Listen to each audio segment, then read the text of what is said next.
I got it. Okay. 5, 4, 3. Okay, good afternoon. I'm Randy Clark, the General Manager of Metro. Want to just provide you an update where we are today during this storm kind of preparation and response. So today at Metro, I'm here at our Metro Integrated Command and Communication Center. It's kind of the brain for Metro operations. We have about 2,800 personnel deployed fighting this storm and responding to the storm, and over 600 pieces of equipment. Just want to really first off thank the men and women here at Metro for all the hard work they're doing, including people like this in this room that are away from their families during this storm. I also want to thank our jurisdictional partners all across this region who are doing a great job getting out there on their streets, sidewalks, trying to keep the roads and conditions safe, not just for all motorists, and for our buses and pedestrians as well. On the rail side, we are running a weekend service level. We've had some signal failures here and there, but basically anyone that is out, and I think we had over 10,000 people out on the rail system as of an hour ago, we are getting people safely around. But again, we'll be running weekend rail service for the rest of the day. On the bus side, we have 14 what we would call critical service routes, things like trying to get people to hospitals or things of that nature. No significant incidents report on those 14. We are going to try to maintain those 14 routes throughout the entire day, but of course monitoring conditions to see if we have to make any adjustments. On Metro Access, we've actually provided 67 life-sustaining trips. So those are individuals who might have to go to a hospital or a clinic for things like dialysis or cancer treatments or things of that nature. And we're going to fulfill the few more that we have the rest of the day.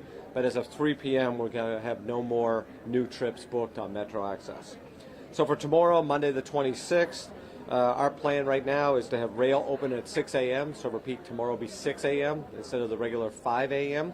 And we are planning on running again a weekend rail service tomorrow. So a little less frequency than you would get on a normal Monday. But obviously with the government shutdown and all the schools, we certainly will not have the demand for more frequency. But we will be running trains to keep the infrastructure warm and exercise, but also make sure we get people safely around. On the bus side, we are going to concentrate on our 4 critical routes again. Really important to get those as long as we can out there. And tonight at no later than 9 p.m. tonight, we will have another update on anticipated bus service tomorrow. So bus service is basically based on 2 things.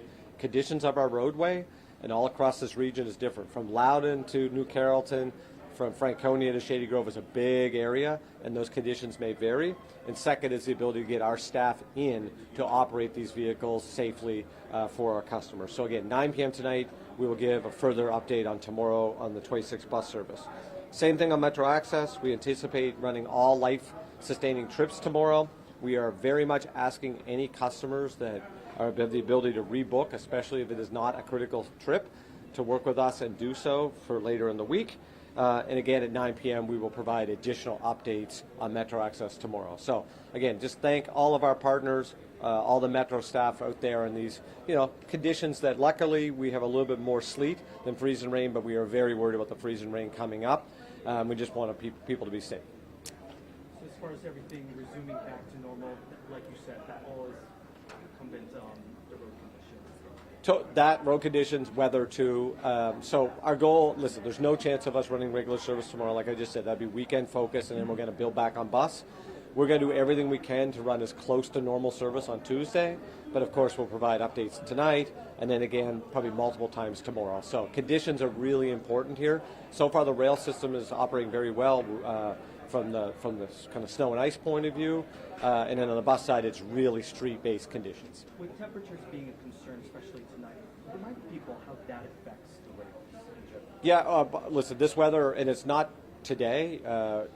We've had a really rough patch here of cold weather, and coming up I think it's going to be almost historic days. Like Tuesday we're very concerned about.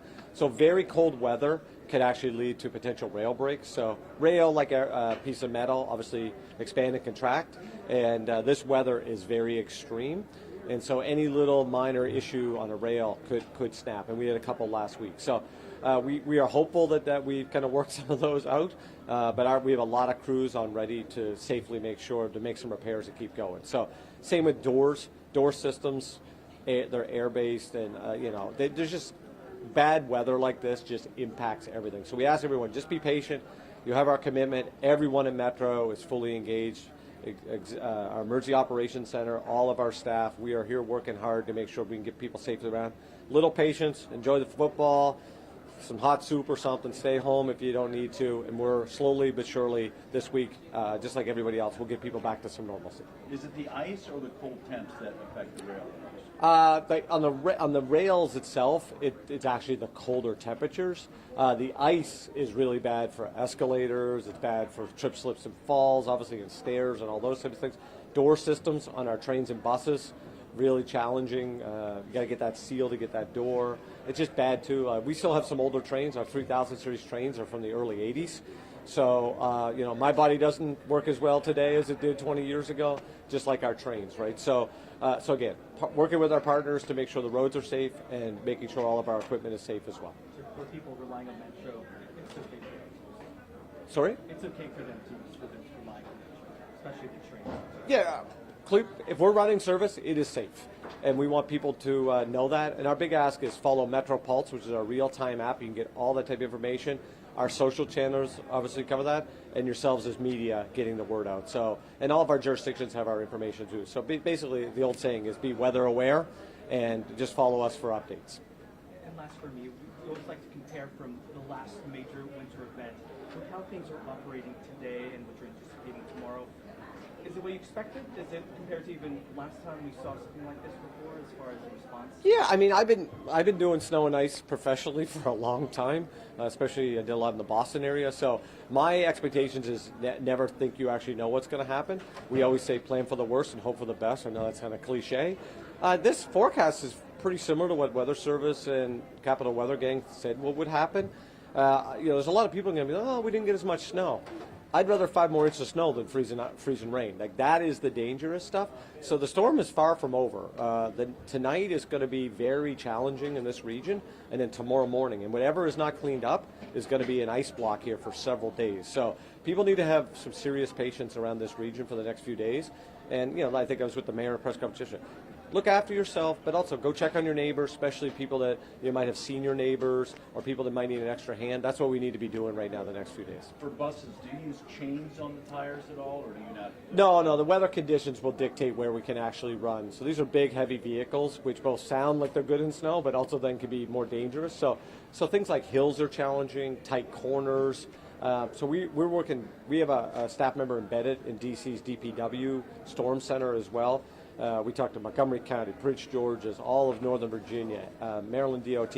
We are highly integrated. Everyone is working very well together. I can't say enough. This region really knows how to manage kind of events and working well together, and this is another example. And it's the same as River. Just everyone, if you don't have to be out, stay home. Let us clean up. All work together, and then hopefully by Tuesday we can have pretty decent service, both roads and transit, and then by Wednesday even better. I don't recall seeing chains on buses ever. Do you use them? I think maybe for like a rescue or something, but it's not certainly not standard operating procedure for us. So, okay, thank you all.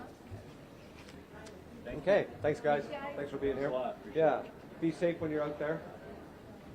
You're not gonna do the whole the driving. The day's not over yet. The whole driving and someone has the phone out the window. Look how. We have the phones mounted. I'm going to move to get some bids. More about weather, but also just kind of giving people an idea of how this control operates.